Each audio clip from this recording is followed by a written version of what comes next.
Бәріне сәлем достар. Менің каналыма қош келдіңіздер. Бүгін мен сіздерге өте пайдалы күшті рецептпен бөлісетін боламын.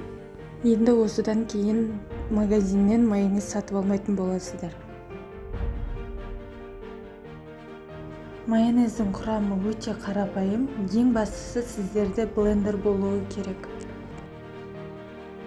Алдымен 2 ас қасық лимон шырынын, тұз, қант, қара бұрыш және горчица,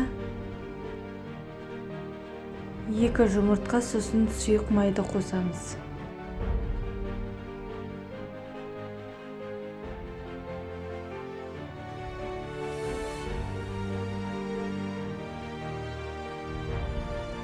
Алдымен блендердің жылдамдығын ең төменіне қойып, блендерді ыдысымызға саламыз және де қосқан кезде және де 1-2 минут жоғары көтермей блендерді қосып ұстап тұрамыз.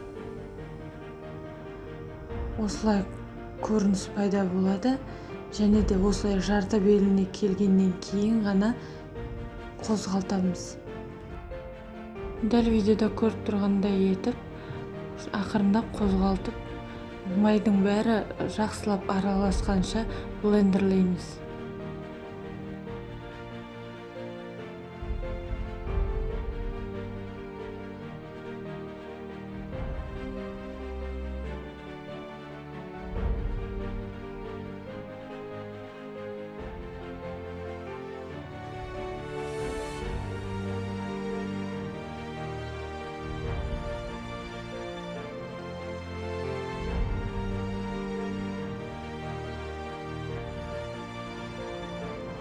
Осымен біздің майонезіміз дайын, өте қарапайым, тез дайындалады.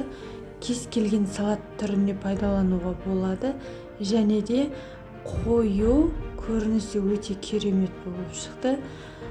Магазиннің майонезі сияқты холодильникте сақтаймыз. Достар, сіздерге видео пайдалы болды деген сенімдемін. Каналға тіркеліп, лайк басып, өз пікірлеріңізді комментарийға қалдырып, және де өз достарыңызбен бөлісіңіздер. Видеоның соңына дейін қарағандарыңызға алғысым шексіз. Сау болыңыздар.